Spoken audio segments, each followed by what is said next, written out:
Hai guys, balik lagi sama Enkun di sini. Fans pemburu iblis silahkan merapat. Karena di video kali ini kita membahas lanjutan cerita Kimetsu no Yaiba. Setelah Muzan yang menyadari jika usianya bertambah 9.000 tahun karena menerima racun yang Tamayo berikan, sehingga membuatnya kesulitan untuk menghadapi serangan yang Tanjiro lancarkan. Lebih tepatnya, kita akan mereview manga Kimetsu no Yaiba chapter 194 yang bersumber dari website manga kita, Mangaku atau Komiku. Buat kalian yang belum lihat review chapter sebelumnya, bisa klik link di deskripsi atau bisa juga klik link di pojokan atas video ini ya. Dan buat kamu yang cuma ngikutin animenya atau tidak mau kena spoiler, Enkun sarankan mending stop videonya aja dari sekarang. Nah, di manga chapter 194 ini, Muzan terus menyerang para pemburu iblis secara membabi buta. Namun tubuh iblis itu jadi makin tua, warna kulitnya semakin memudar, dan secara mengejutkan, bekas luka yang dia derita saat berhadapan dengan Yorichi juga kembali muncul. Penasaran? Oke, langsung aja kita bahas. Let's go!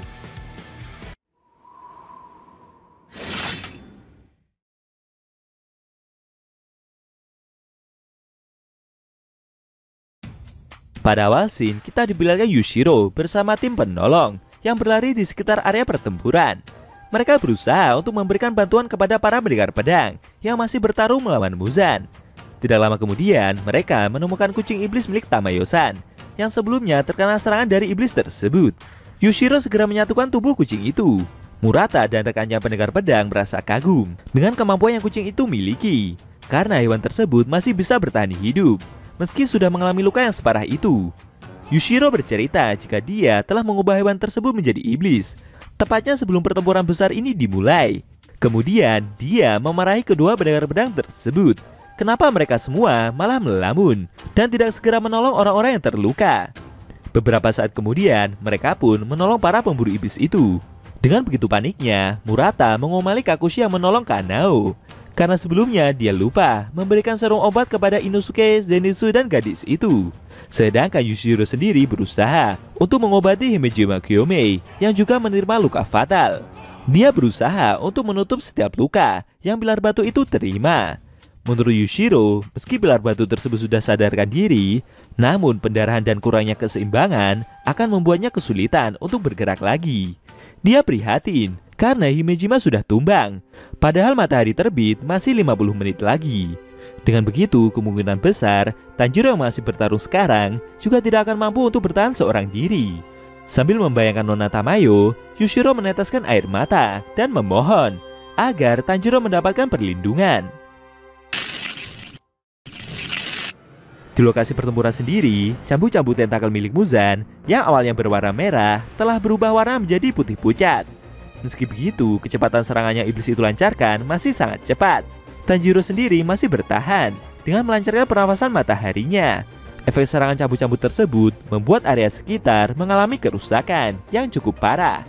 Tanjiro menyadari jika menghubungkan jurus-jurusnya saja tidak akan cukup untuk mengalahkan iblis tersebut. Dia harus maju dan mengincar bagian vital Muzan secara langsung. Tanjiro berusaha untuk meningkatkan konsentrasinya dan mencoba masuk ke dunia tembus pandang. Namun di luar dugaan, pandangannya malah semakin gelap. Dia menyadari kalau telah kekurangan oksigen.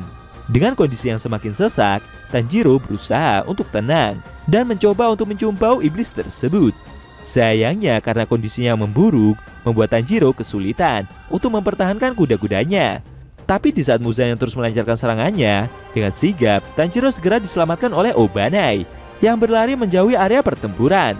Dari belakang, Muzan terus melancarkan tebasan cambuknya dan menghancurkan area di sekitar.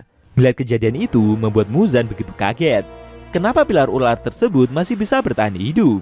Tanjiro yang digendong itu mulai bisa melihat dengan jelas, dan dia menyadari kalau telah diselamatkan oleh Iguro-san. Ternyata pilar ular tersebut bergerak dengan kondisi buta karena matanya telah terkena serangan yang Muzan lancarkan sebelumnya. Tanjiro khawatir dengan kondisi rekannya itu, tapi Obanai memberitahu jika luka yang dia terima berasal dari serangan sebelumnya, bukan di saat dia menyelamatkan rekannya tersebut. Obanai juga meminta Tanjiro untuk tidak mengkhawatirkan orang lain. Muzan terus melancarkan tebasan cambuknya secara membabi buta. Namun dengan gesitnya, Obanai yang membawa Tanjiro itu berhasil menghindari serangan besar tersebut. Melihat rekannya itu seperti kesusahan, Tanjiro menawarkan diri untuk membantu Iguro-san.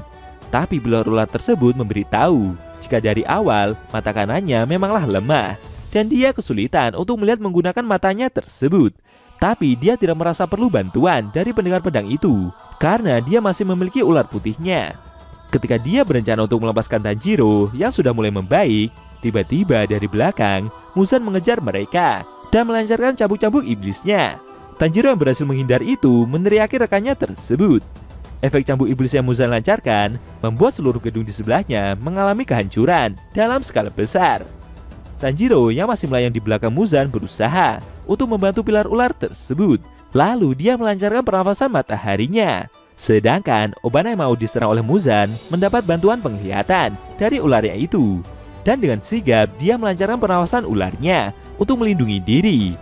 Muzan melihat kejadian itu menyadari jika ular putih peliharaan pendengar pedang tersebut seperti memberitahu tuannya dengan apa yang akan terjadi. Dia tidak menyangka kalau binatang seperti itu akan mampu membaca gerakan yang iblis tersebut akan lancarkan.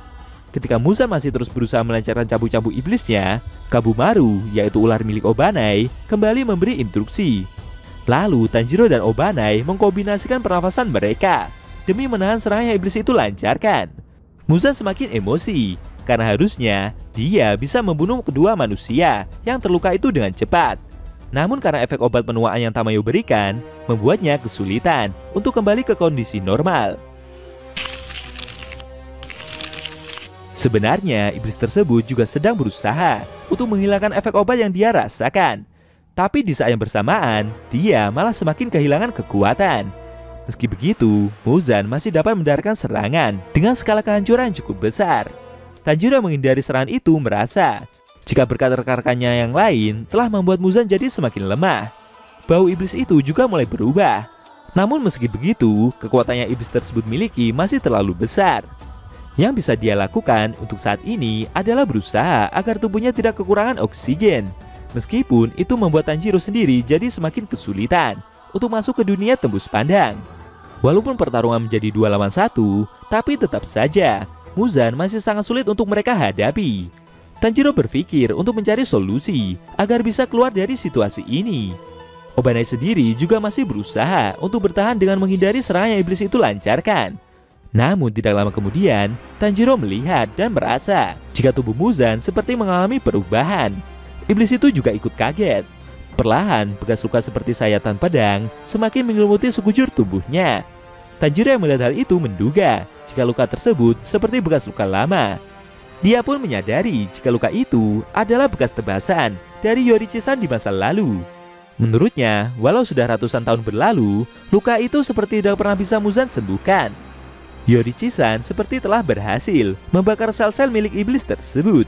Dan Tanjiro menduga jika itu semua adalah titik lemah Muzan. Bahkan hingga saat ini, Yorichi seperti memandu para pendengar pedang itu untuk bisa memenangkan pertempuran. Apakah dengan melancarkan serangan ke luka-luka tersebut akan membuat Muzan dapat dikalahkan? Lalu bagaimana dengan kondisi para pilar yang lain? Sayangnya, scene cerita manga Kimetsu no Yaiba chapter 194 telah berakhir.